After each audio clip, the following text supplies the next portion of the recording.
All right. 15 seconds. Hold on, I can adjust this a little bit better. I've been waiting for this. Okay, that's not quite right. And there. All right, converting speed up. Divinity gain up. Get in there. Oh, man. 16 minutes. Fine, whatever. Yeah, we've been making stuff. We're all the way up to continents. We're gonna get the weather soon. Yay, weather! It takes 5 oceans and a continent each. You know, I'm just gonna turn that off for a little bit. I need to pour stuff into my divinity generator because, oh my gosh, it's just eating. But it produces so much more. You know what? I don't think I ever need to point into capacity. 300 worker clones has been enough to keep up. Although now that this converting speed is up, I guess I'll have to put a few more in. But yeah, I don't think capacity is actually in any way necessary. I think I'm going to forego upgrading that in the future.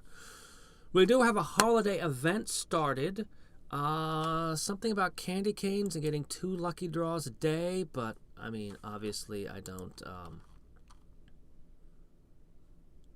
Yeah, I had already done my lucky draw earlier, but it's okay. We'll just open a couple. Yay! 10! Holy crap, I've never gotten a pull like that before. How do I get candy canes? Rudolph? Oh man, I gotta have him. How do I get candy canes? What? No, not bonus battle, bonus creating. More on that later. All right. So, what I need to do is I need to buy max stone. Now that's what I thought. But if I take 100 and put it here, are we going up or down? Down.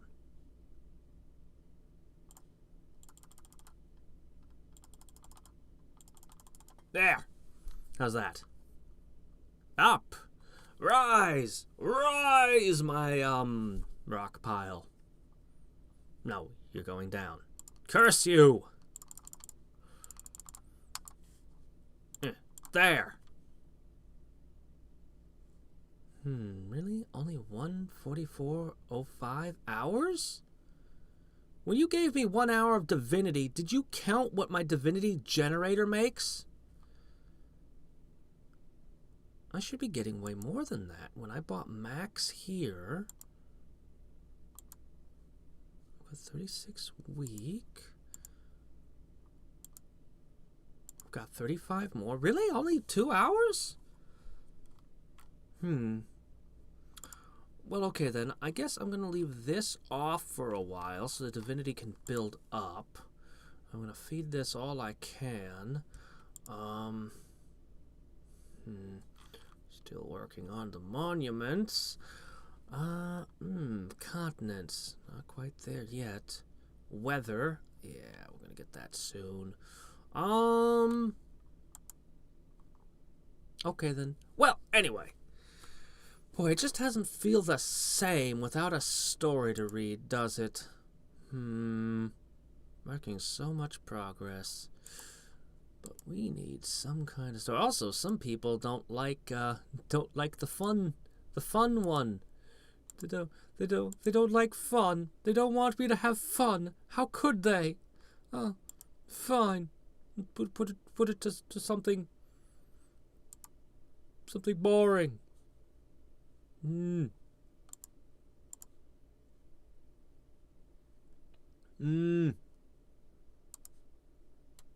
Exciting. Yeah, I'm gonna stick to fun. I don't know why. I like this. I kind of wish all games did it. Although I'm a little disappointed that they decided to go with these guys' names.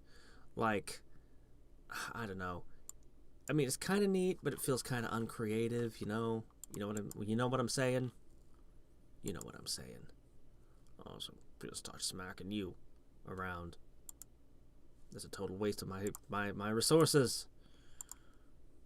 Can I kill a dragon? I cannot kill a dragon. Can I kill a Zeus? Yes. Yes, I can. Can I kill a Nyx?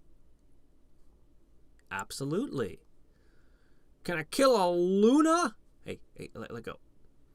Divine embodiment of the new moon. Learn how to create your own moon with her divine knowledge. She only tells you after you beat her. Really? You don't say. What a surprise. Well, I could unleash my might, but I think she'd just kick my butt. She has a shoe hit points and 100 Gaia attack. 62 Gaia defense. I could hurt her, but I can't beat her. However, I just got access to skies. Save some Zeus.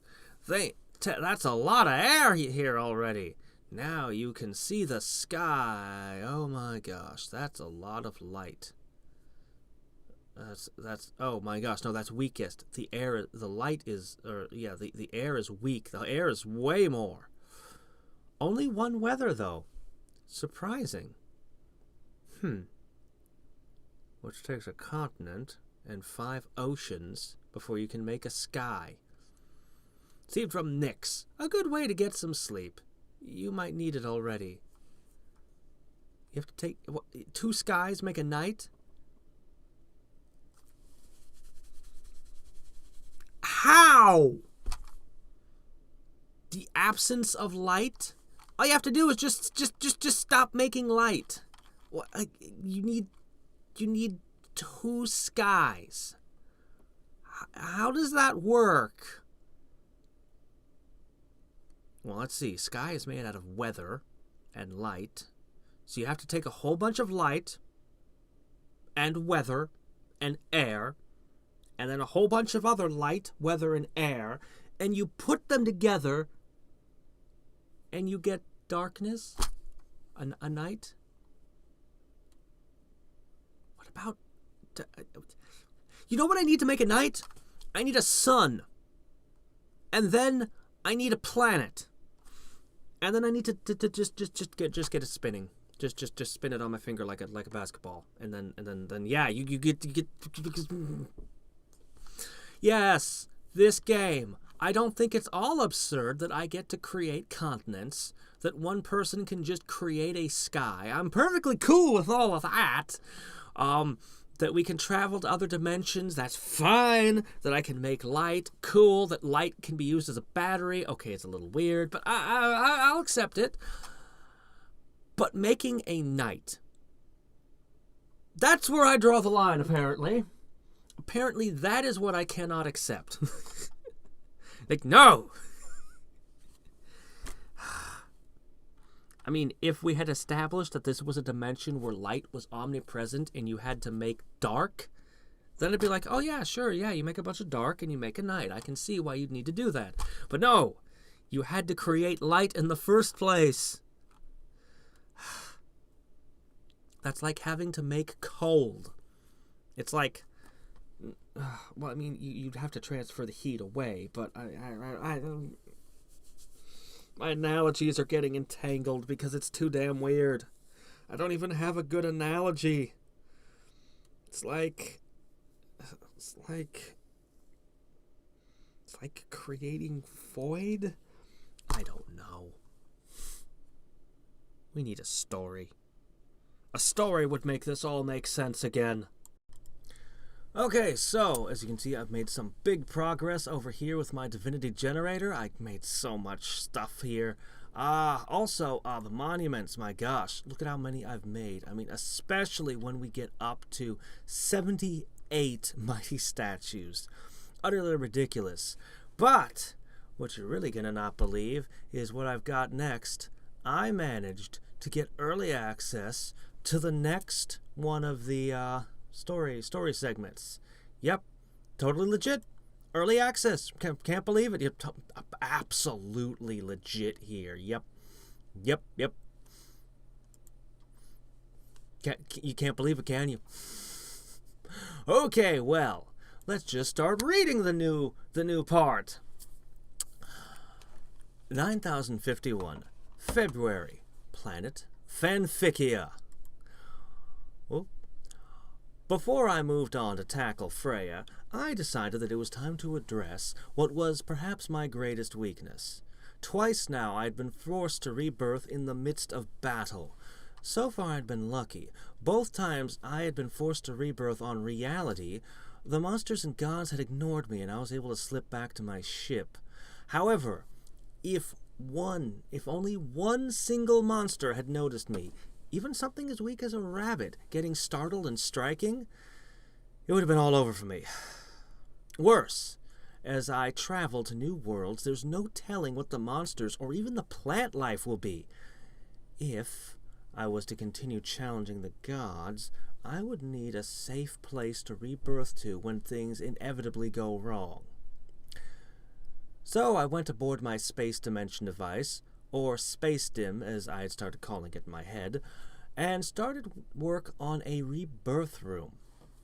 I filled it with weights and other training equipment, as well as some slimes and bunnies that I had caught. I also captured some other weaker monsters and found places to store them aboard the ship. At first I had planned to create something much more elaborate, but then I remembered that anything I created would simply vanish upon my rebirth. I was pretty sure I could come up with something better later on, but for now this would probably do. The real hitch in my plan was finding a way to rebirth directly into this room from outside the space dim. At first I thought perhaps I could use teleport to literally teleport my soul. My plan was to have a shadow clone waiting just outside the space dim to catch the lightning and carry it and my soul into the rebirth room. Well, there are only 3 insurmountable problems with this plan. First, I wasn't sure what would happen to my soul if it didn't have a body, and I was a little afraid to find out. What, killing yourself in an attempt to gain immortality just isn't poetic enough for you? I glanced up from my writing to find one of my clones had stopped working on the rebirth room and started reading over my shoulder. This annoying, do I call it a habit, was a recent development. My clones had started doing things that I didn't direct them to do. I couldn't decide if it was my shadow clones growing more capable and being able to think for themselves, or if the loneliness was starting to... Bah! Second-guessing my sanity wasn't going to get me anywhere. I had work to do. The second problem with that Lightning Soul plan was that my shadow clones disappear when I rebirth. I wasn't sure, but it seemed likely that this happened the very instant my soul left my old body, in which case there'd be no shadow clone left to catch me. The third and final problem with this plan was that this technique was likely to take a great deal of practice, and my clones would not be able to do the training for me. So it would have to be done by me personally.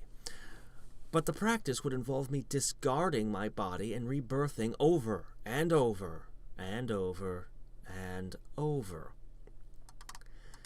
And I somehow knew that rebirthing right after a rebirth would be detrimental to me in some way, that in my weakened state, I wouldn't be able to create as strong a body for my next rebirth.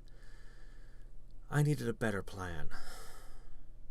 Unfortunately, I couldn't come up with any good ideas. So I decided to study the problem from a new angle. From as many different angles as possible, actually.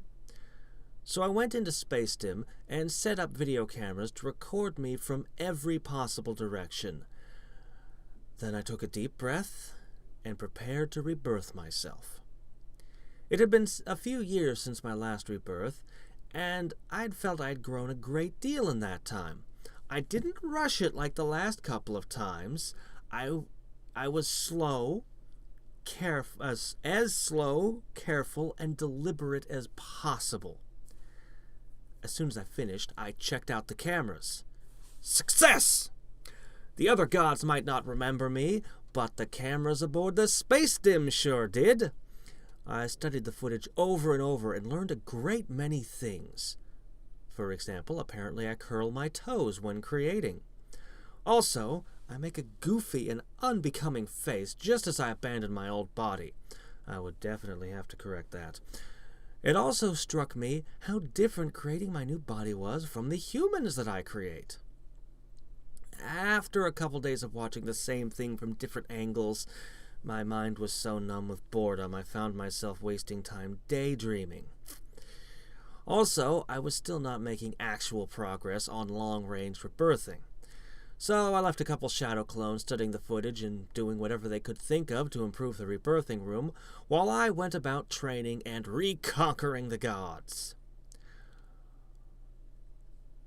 While this god's name. Nephthys was recovering from our bout, I happened to ask her how she made the divinity measuring tool. "Oh, I don't create stuff like that. Hephestus makes them."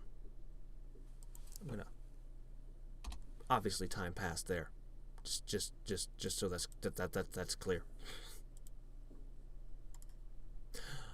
"Oh, I don't create stuff like that. Hephestus makes them," Nephthys replied. "Who?" I asked. But before she could answer, I added, "How strong is Hephestus?" "I'm not sure," she shrugged. "I mean, it's not like I've ever met him." "If you never met him, how did you get the tool?" I asked.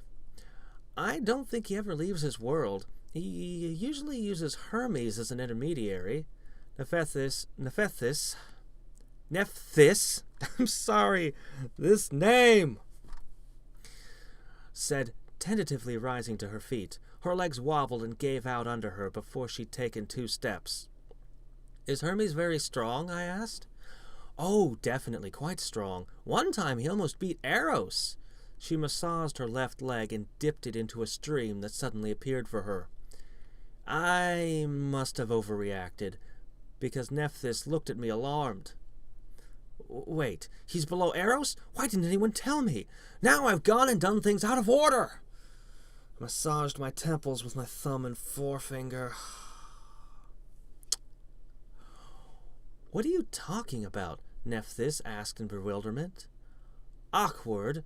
Sometimes I still forgot that no one could remember my deeds during previous incarnations. Maybe I should start claiming to be a god of prophecy who just can't keep the past and future straight. I asked for directions to Hermes, and was told the best place to find him was Hephestus's world, which proved to be about 2 weeks' travel from reality. While climbing aboard the space stim, I wondered if Artemis had intentionally misled me, or if she simply hadn't known. And given her antisocial behavior, neither would have been at all surprising. I found the clones I'd left in the rebirthing room, bickering rather than working. In frustration, I blasted them apart. Let that be a lesson to any clones who aren't focusing on their assigned tasks. Then I made a new team of shadow clones to work on the problem. For my part, I dug around in the archives looking at science book. My world's science was rarely compatible with this universe's physics, but I hoped to find something, some theory or concept that would strike an idea that I could use. At first, quantum entanglement seemed promising. It gave me an idea I called resonating with my clone. I could already communicate telepathically with them, so it seemed possible that I could learn to control their actions directly, or possibly even channel my power or soul directly into them. In practice, however, it was an enormous waste of time. I was in orbit around Hephestus's world almost a month before I gave it up. In all that time, I hadn't been able to so much as move a finger on one of my clones, nor send them any power to create even a sparkle of light. Hephestus's world had a weird name, and it wasn't like the other worlds I had been to. To start with, it was much closer to its star than, which made it insanely hot during the day, which would have made it insanely hot during the day, but the world didn't really have a day and night.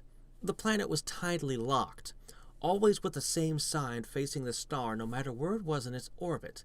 This meant that on one side of the planet it was eternally day, and with temperatures that could likely melt metal. Well, some types of metal anyway.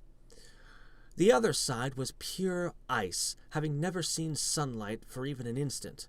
This left a tiny belt of green where the two halves meet, an uneven and extremely windy area that didn't seem large enough to support much in the way of life.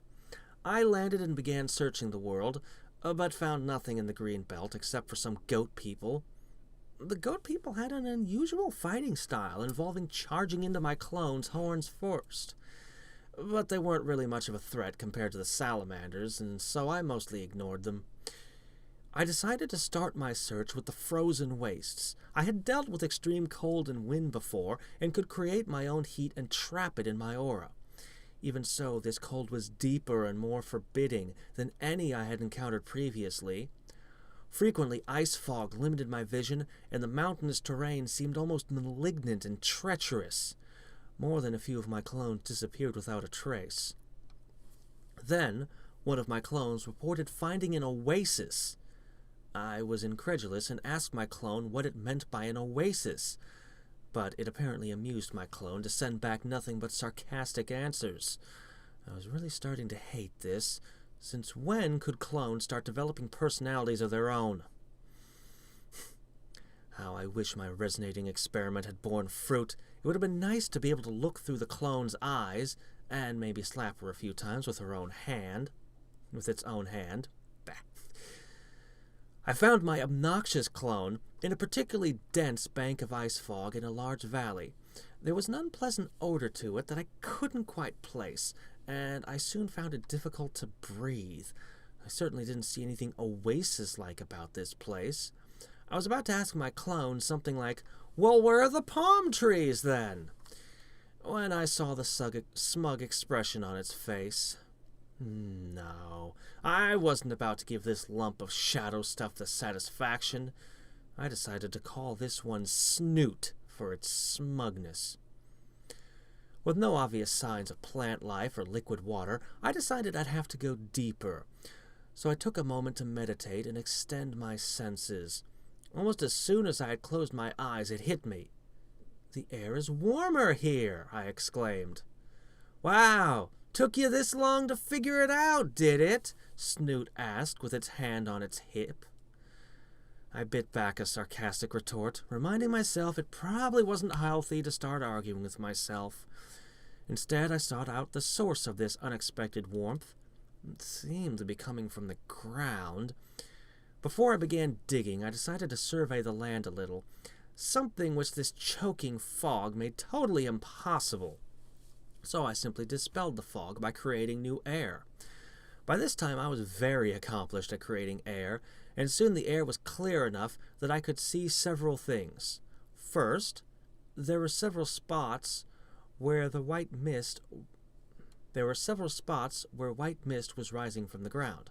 Obviously, this is where this particular fog originated. Second, these were not natural. On closer inspection, there were iron gratings or vents from which the mist rose. And third, while there was a thin coating of ice, the ground was perfectly flat and made of worked stone. None of the hidden craters, chasms, or other hazards I'd come to expect from this world. Snoot was poking around the vents and making inane comments. Maybe this is why gods make people, because they go crazy being in their own company for too long. I was about to simply pound my way through the ceiling, but remembering how Diana reacted when I cracked her crypt, not to mention the incident with the bandages when I opened a pyramid, I thought better of it and instead started sending shadow clones in all directions to look for a door. Of course, it was the insufferable Snoot who reported back having found the door. The door is a grand thing, almost 50 meters tall and over 2 meters thick, all of solid brass. I opened it easily and was immediately struck by a wave of intense heat and choking smoke. I immediately put up a reflection barrier and had to stumble back, choking and gasping. The torrent of white smoke was clearly the same stuff as the fog I had encountered earlier, but much thicker. I sent several clones in to scout the place. I thought that not needing to breathe would have given them an advantage in the smoke. But despite their best efforts to create ice to shield themselves with aura, they all quickly burnt up in the intense heat. It might seem strange, but I had found that heat could always conduct through my aura, at least a little. So in a place like this, even if I trapped a bubble of air in my aura, it would eventually pick up too much heat from the surrounding air. And the ice, well, it melted away faster than it could be replaced. Thus, even working together, my clones would burn up within moments of being enveloped by this terrible cloud. It was intimidating, not knowing what might be hiding inside that white mass of vapor, but I just couldn't leave without at least knowing what was in there. Also, I had huge advantages over my clones. I could create air. So as air in my aura bubble grew heated, I could simply replace it with new cool air that I constantly created. I named this technique my pocket of air conditioning. "Oh, very original," Snoot said with a roll of its eyes. I must have given one hell of a glare because Snoot yelped and stumbled back. I just had a really good idea for the rebirthing room. I should go paint the walls your favorite color. That'll help you better synchronize with it or something," Snoot blurted out before scurrying out of sight. I caught one of the other clones giggling at Snoot and lanced it with a glare. It started looking for things to do and began propping the door with loose hunks of ice and rock.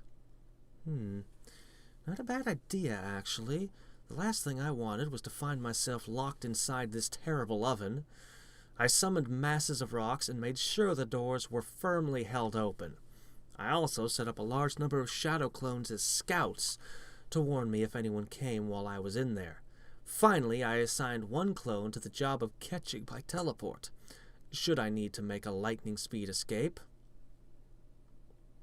Then I entered that terrible mist. I strode in boldly, so none of my clones could see my timidity and start snickering. Great. Did that mean I had something to prove to myself? If there's a god of psychiatry, I might have to pay him a visit. Inside the doors, I found a long hallway with Greek-style columns down both sides and streams of what appeared to be lava near the walls. If this was a monument, it was clearly different, certainly of a different style than the ones I was making on Fortitude. I couldn't even begin to imagine what sort of god would make such a place. Eventually, I found a stairway going down. To my amazement, it somehow grew even hotter the deeper I went. Pretty sure that was violating some kind of rule of thermodynamics or something. Oh well. But at least the smoke grew thinner until I could see at least a few meters in front of my face. As I explored, I found branching corridors and rooms, some of which stored weapons such as swords, maces, and the like. Also, there was ever more lava, which seemed to bleed from the walls. I wondered if this wasn't some sort of drainage system for the stuff. Eventually, I came to a large room dominated by a fountain. But instead of water, the fountain sprayed liquid metal high into the air to land in a pool. At the far side was another set of huge brass doors. I hesitated there. I thought I could sense a divine aura on the other side, but I couldn't tell how strong it was. I glanced back in the direction of the entrance. There was no way I could teleport back out. All the staircases and turns and such had made it impossible to throw electricity out that way. But I couldn't just walk away. As I opened the door, all I could think was, curiosity killed the cat, over and over. When I opened the door, the first things I locked eyes on was a god working inside. He was the ugliest god I had ever seen.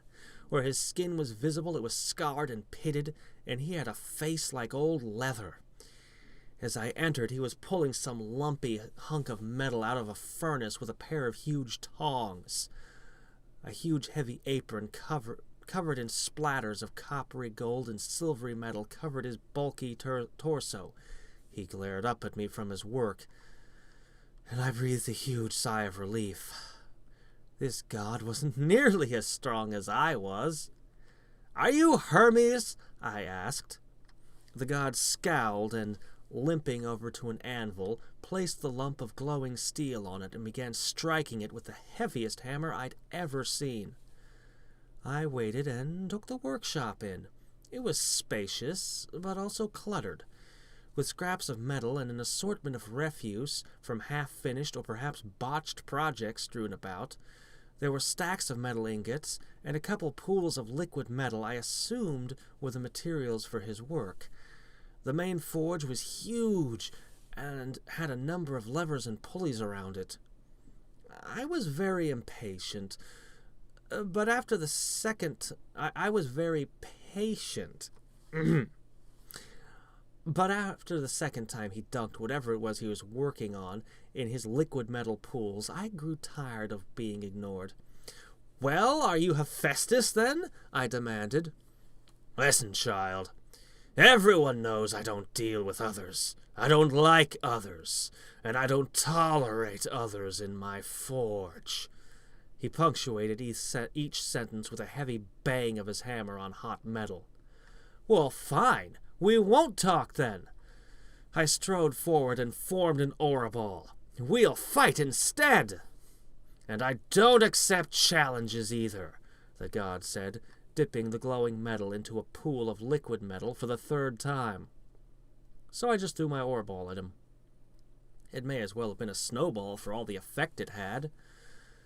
I leapt forward to give his face a kiss from my dragon fist, but somehow he swatted me aside with his hammer, and none too gently at that. I bounced off a wall and managed to find my feet as I hit the ground. The old god scowled again, but at least I had his attention. I launched myself forward to make another attack, and again the god moved to bat me away with his hammer.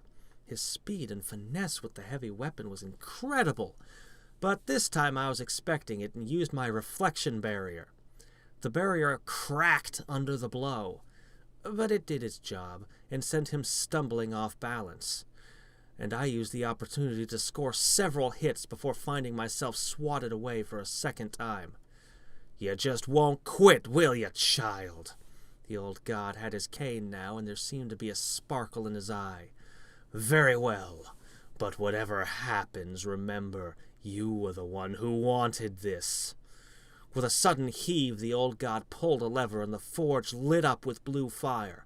The temperature of the room spiked, and I had to step up the rate I was creating air. With another gesture, the old man started a stream of molten metal flowing onto his anvil from a hole in the ceiling I hadn't even noticed before. I came in and scored a couple more hits, but as I was dodging that hammer, the crafty old god got a whack in with his cane and tripped me. Then the hammer connected in a golf swing and sent me tumbling out the doors and into the next room, where I crashed into the fountain. As I pulled myself out of the wreckage, I swatted gobs of liquid metal off my skin. Then I found that the stuff clung to my aura and was starting to harden. I flew up in the air and held my breath. Then I burst my air-conditioned pocket. As I reformed it and filled it with air, I reflected bitterly that Snoot was right. It was a stupid name for the ability. Burned as I wasn't through yet. I charged back in and barely dodged something that came flying at me through the air. This was the first in what proved to be a flurry of javelins. I had difficulty dodging them all, but once I got a reflection barrier up, I was able to regain my balance and take stock of the situation, only to be struck in the side by a boomerang before I even saw it coming. After that, I was back on the move again. The old god had was somehow transforming that stream of liquid metal into solid weapons and sending them at me with a speed I could scarcely believe. Thankfully, I was good at predicting the path of boomerangs, since my clones had spent time battling orcs whose clubs moved in much the same manner, and the javelins always came in straight lines, much like the ape's energy streams had. But then the tricky old codger began bouncing knives off the walls to strike me from odd angles. By varying the shapes and even the sizes of the knives, it made it all but impossible to predict how they would bounce. I took my time learning his patterns before trying to close in again. When I came within 10 meters, he added sprays of hot sparks to his repertoire. But I managed to teleport behind him and got in a good combo before he could send me sprawling away again with his hammer. I could tell that my blows were having an effect. I figured just a couple more was all it would take. But he was in a fury now. He tore a lever so hard it broke off in his hand. The flames and heats became so intense that even the brass doors began melting. "Oh dear, now you've gone and done it. You've gone and made Hephestus erupt." I turned to see who was talking and saw a handsome athletic god hovering in the air with winged shoes. By his aura, I could tell that this one was also well beneath me in terms of raw power. "Hermes, help me teach this foolish child a lesson!" The old god bellowed and threw a discus followed by a sword straight at the new god's face. Hermes caught both weapons, and I realized that what I had taken for a discus was actually a shield. Both the sword and shield were of a golden copperish color, perfectly formed and highly stylized, definitely like the junk weapons he was forging just to throw at me. When Hermes struck, it was insanely fast, much faster than any god I'd ever seen. I had to teleport to get away, and he was on me again in an instant. Perhaps I could have easily overpowered him in an instant if this had been a fist fight, but that sword really bit into me when it struck, and as for my blows, at first I thought I could just overwhelm him with a flurry of strikes. But even when I made my 108 fists of destiny, he managed to block every single one of my blows with that shield. Even as I was fighting Hermes, the room kept growing hotter, and the old god continued his relentless assault of knives, spears, boomerangs, and now heavy axes, and even the occasional shuriken. More and more of these attacks were connecting, too. Since I couldn't manage to strike around the shield, I decided to just go through it. First, I detonated my big bang at the old god. Then I used the moment's reprieve that bought me to focus and strike Hermes with the most powerful blow I could. When my fist met his shield, it rang out like a gong, and then it fell from his numb fingers. He flew back away from me, shaking his hand, but I teleported in to deliver a kick that drove his head into a wall hard enough to put a crack in the stone and cause the whole room to shake. Hermes went down and didn't get back up. Unfortunately, my back caught what felt like a cannonball from the old god. I never even saw what hit me. I whirled about to face him, but my movements were sluggish and my aura was failing. In any other fight, in any other place, I might have been able to continue, but here, in this superheated room, I could no longer maintain my air pocket, and as I collapsed, the heat quickly started to overwhelm me. Reflexively, I started to rebirth, but immediately realized with horror what a mistake that would be. If I were to rebirth here, then my new body would be far too weak and would be cooked alive in an instant. I wouldn't even be able to create an air pocket until I defeated Shu. I tried with all my might to hold what was left of my aura together, but in his fury the old god kept up a non-stop barrage of jagged metal. I wanted to escape the room, but when I tried to teleport I found I had no strength, and even my legs had stopped working. Why had I come to this place? Why was I always so impatient? Why hadn't I taken the time to perfect my rebirth chamber? I turned my thoughts to that room, and with the last of my strength, I connected telepathically with the first clone I found there. With my dying breath, I focused everything I had, every last fiber of my being, on that one clone. Everything went black, and then I woke up in the rebirth room. I was shuddering on the floor. Even after I found my feet, I couldn't stop shaking. I didn't do anything for the rest of the day, or the day after that. The next morning, I splashed cold water in my face and stared into the bathroom mirror, trying to pull myself together. What actually snapped me out of my torpor was an unpleasant realization. That shadow clone, the one I connected to in the rebirth room, I groaned. Oh, please don't tell me that I just became Snoot. From here, I started over again, visiting Zeppelin and working my way up.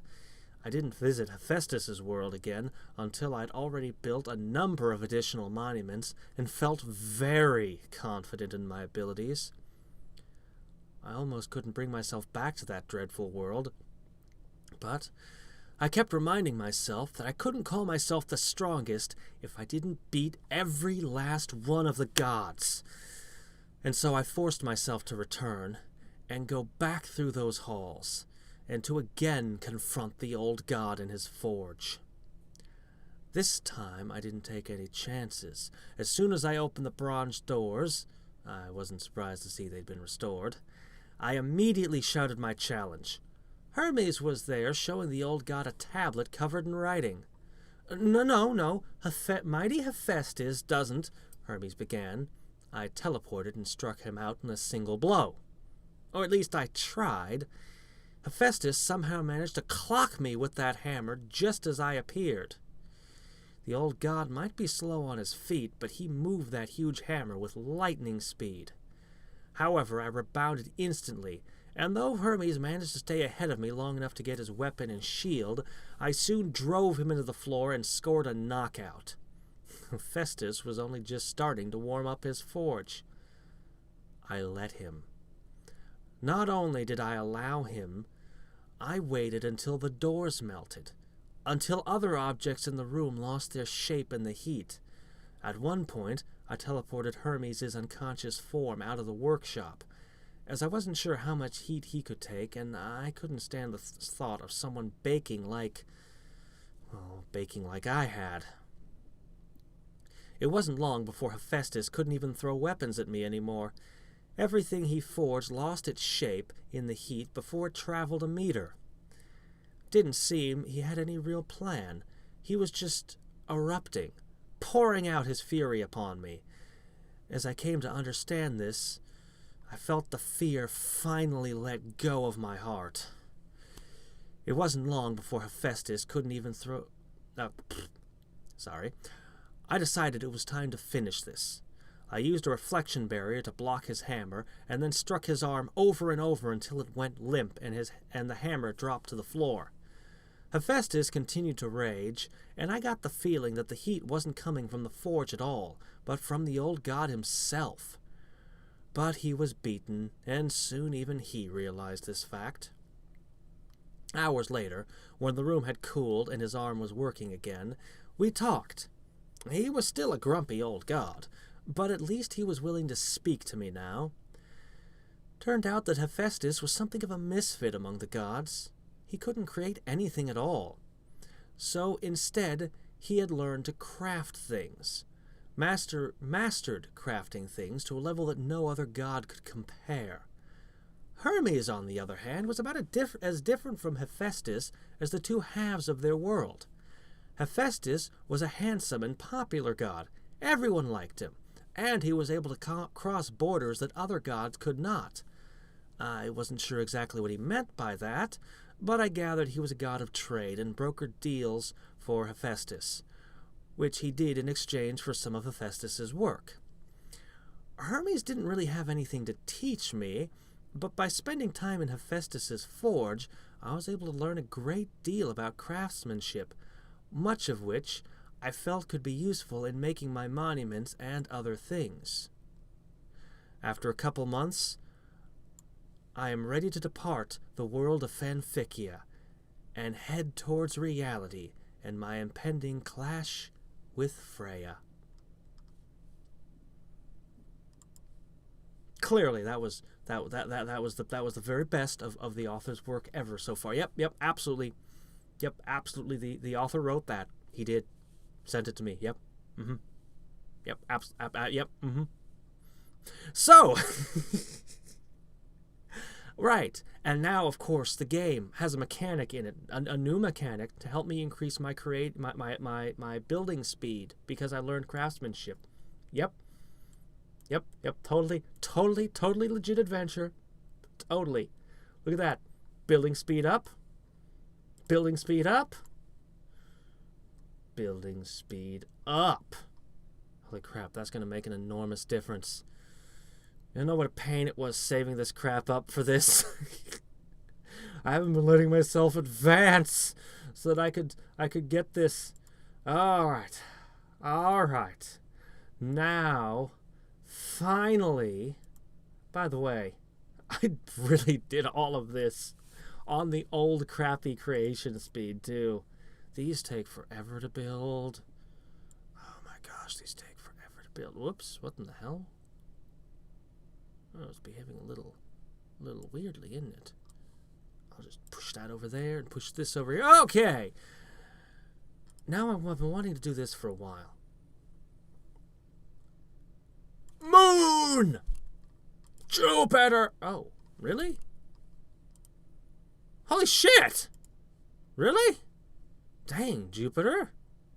You're buff. Been working out, huh?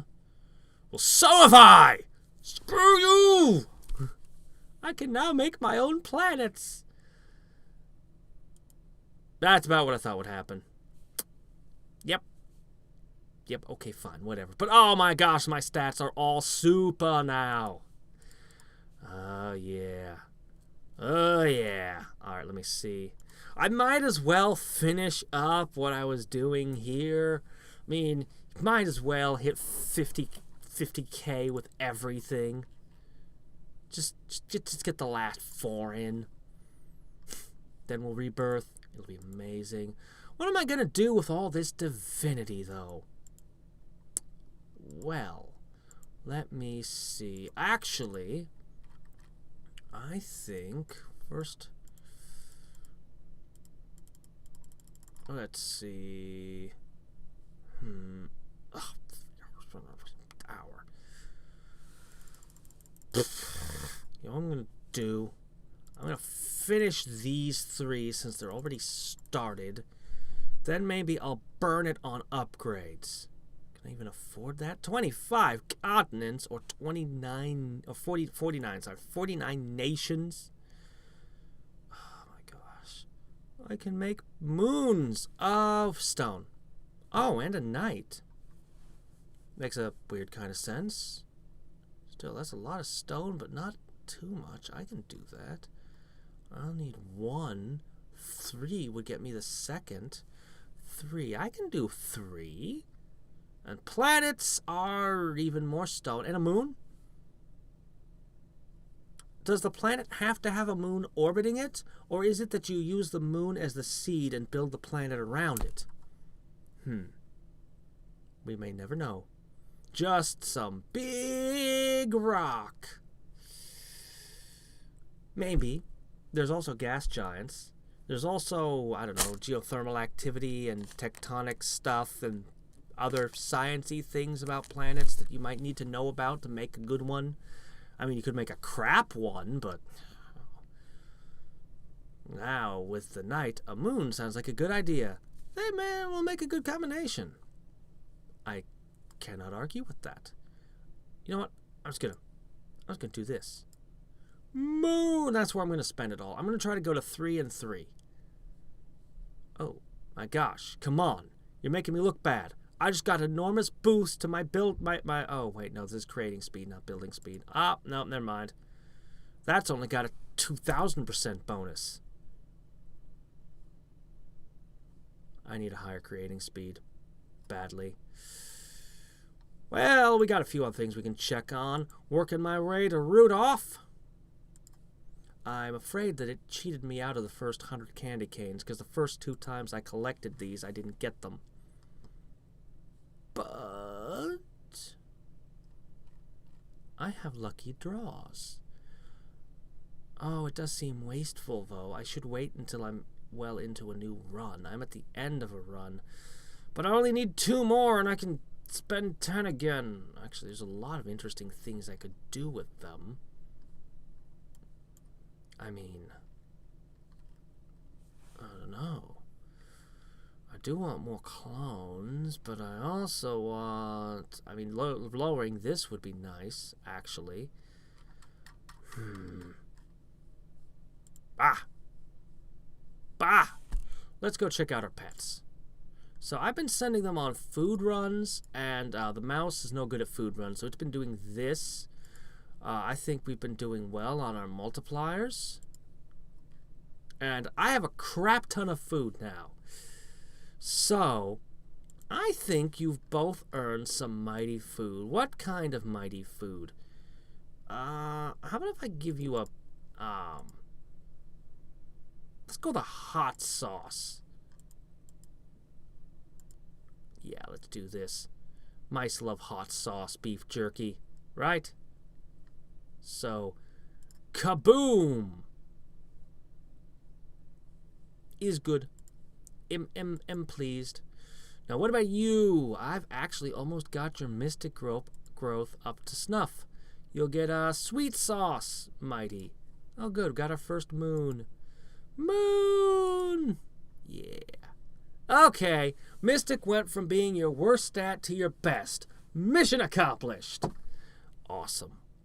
Once I get Rudolph, I'm probably going to throw the three of them together on a growth campaign to assist each other. Should I save the rest of these? Should I try to gather some rocks to do this? You know, I do want to do one of these runs, but let's do an item run. Oh, I don't want to run for 12 hours, though. I'm not going to run. I'm going to... We'll try a 3-hour run, because I intend to rebirth within that span. Let me see. Yeah, this can't possibly take all that long. I'm going to transfer large numbers of clones to this task. Let me see. So, good. We're complete. So now, I'm going to dump you all on this one. 20 minutes. Okay, and then I'll do this one, and I'll do that one. And then I'll put them into the training, and then we'll rebirth. And I don't know. There's only 5 left. How hard can it be? And seriously, this is one hell of a rebirth. Not to mention the increased building speed and the lucky draws. Yeah, I think I might be able to do this. Yeah. Chief God of the Aesir and Allfather. You're up next. You're up next. And then we have the Goddess of the Sun. You know how much harder a star is to make than a planet? Do you know how much bigger it is? Sci-fi writers have no sense of scale. But yeah, just solar system, next step up. Yeah, whole thing. Well, okay, admittedly, it's just a few more planets, right? I mean, if you can make a sun, how hard is a gas giant? But then it goes to galaxy. It seems like there should be a step in between. Nah. All right. Anyway.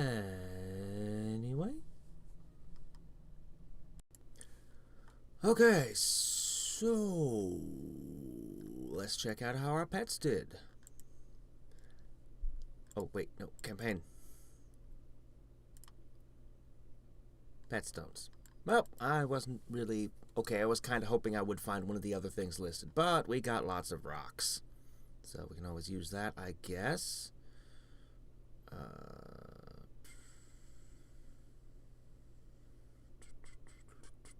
Let's see. Mighty Food Premium. I have to trade 30,000 for one pet token? What? Whatever, let's see. Mighty Food. Plus 10 equals... yes. Let's do that, just because. No. Alright, let's go feed our pets. As you can tell, I ended up going to bed last night instead of checking right back in like I was supposed to. I'm going to give you the mightiest of food, mouse. Look at how powerful you are. Now, if I could only time warp these pets back to when I had just started the game. Okay, let me see. Yes. Look at that. Okay. You're now a monster of mystic. What many hit points you got? Yeesh. Okay, it is now time to do the rebirth thing. So, any last minute things? Yes. You. Nope. Nope. No.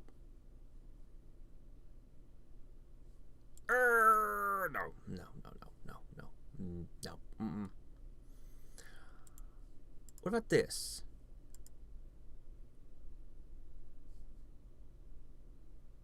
Yes.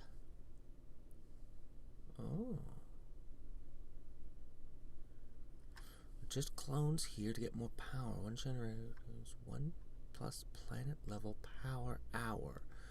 100k power. Increase your stat multiplier by 1.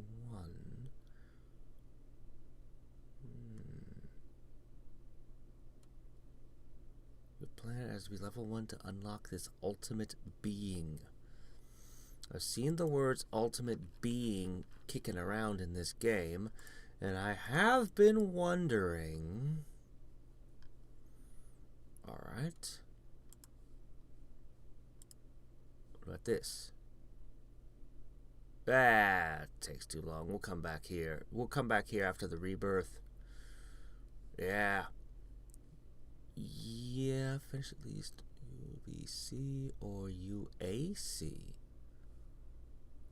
UB. I don't know where the C comes in. And I certainly don't know what a UAC is.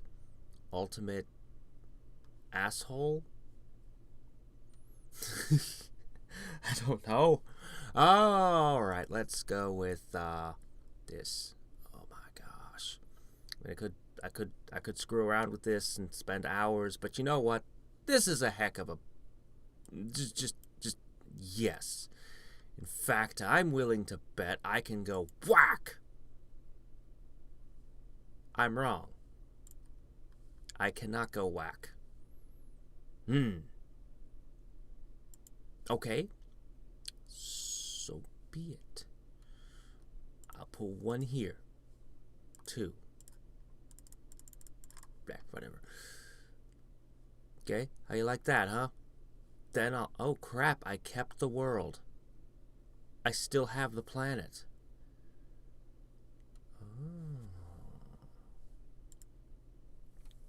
Here at your planet, you get an extra multiplier.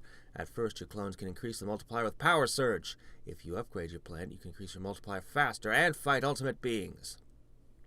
If you defeat an ultimate being, your multiplier for physical, mystic, battle, and get that out of there, thank you, and creating will increase. However, after each kill, the effect will decrease. Tier 1 drops 1 GP every 5 times. Tier 2, blah, blah, blah, blah, blah. First you adjust clones, and you press fight button. The fight will be calculated. In the fight, some or all your clones might die, so take this into consideration. The power of the ultimate being is adjusted to your power, so the number of clones you use is the most important. It's advisable to use more than 100,000. I don't have more than 100,000. I have less than 100,000, actually. If there's a fight, the health of the ultimate being lost will stay, and it won't recover its hit points. Okay. Oh, there's a timer.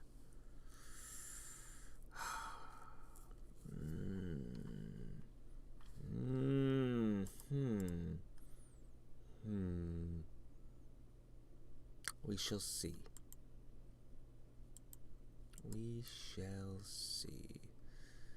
In the meantime, let's go over here to monsters. Now there's a thing.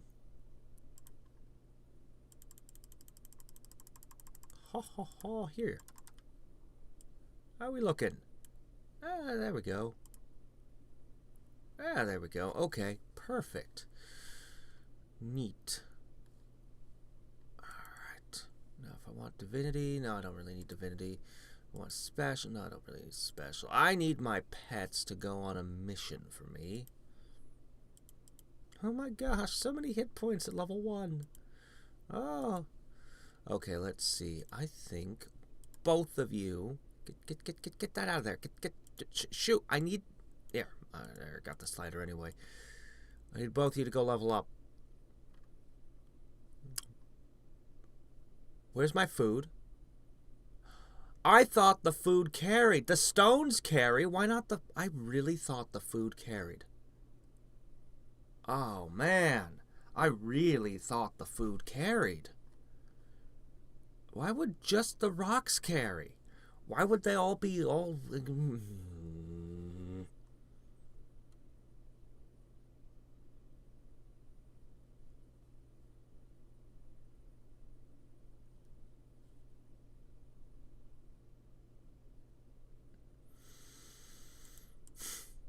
Fine. Be that way. See if I care. I'm just gonna put these here for the moment. Alright, fine, whatever. Let's go fight some guys. Whap! We're all the way down to Zeus already. Oh, look at that! Better spend some more time training with Hephestus.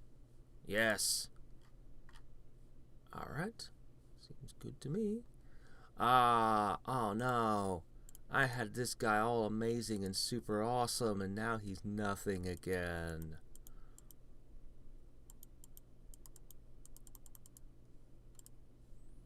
He's a loser now. Okay, let's see. Done with that. Let's see. Hey there, Zeusy. Get out of here. Oh shit, I don't have the hit points. I have the power, but not the hit points. Look at how slowly he heals. And we have to create everything all over. But I could make monuments now.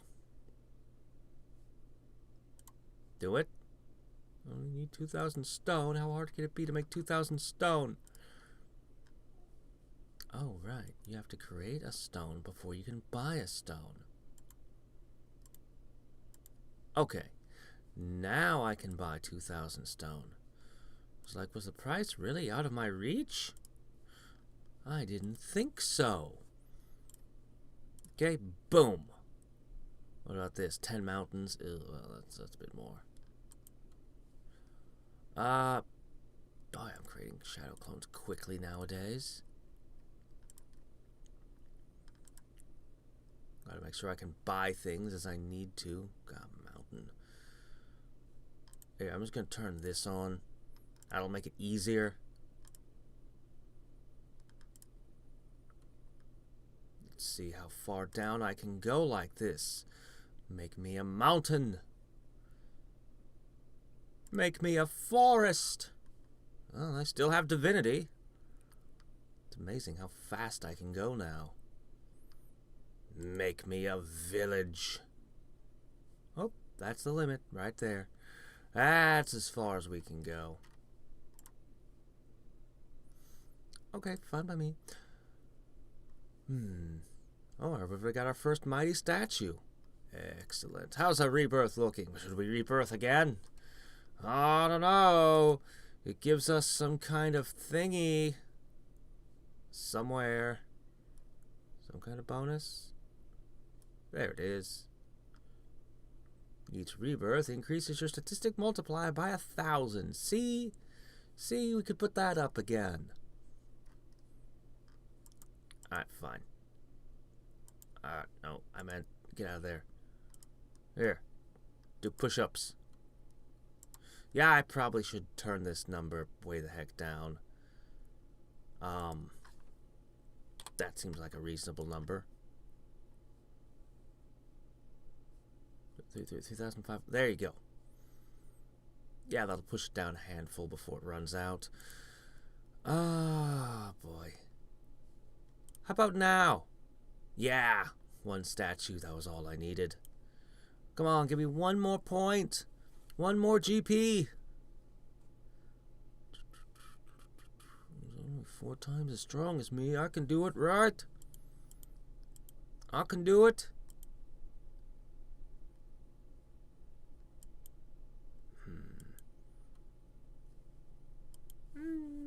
Boy, I'm still healing. I don't have hit points right now. Wait, before I do that...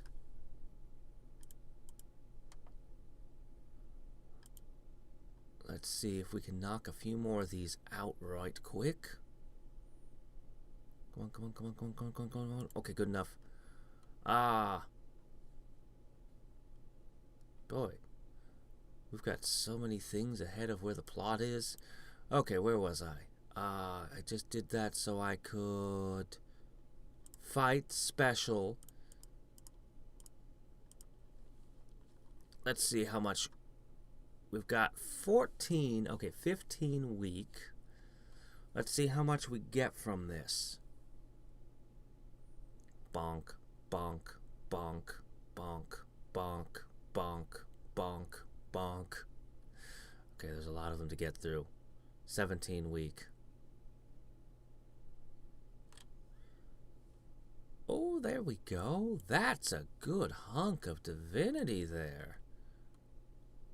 Okay, good. That went ahead to its next.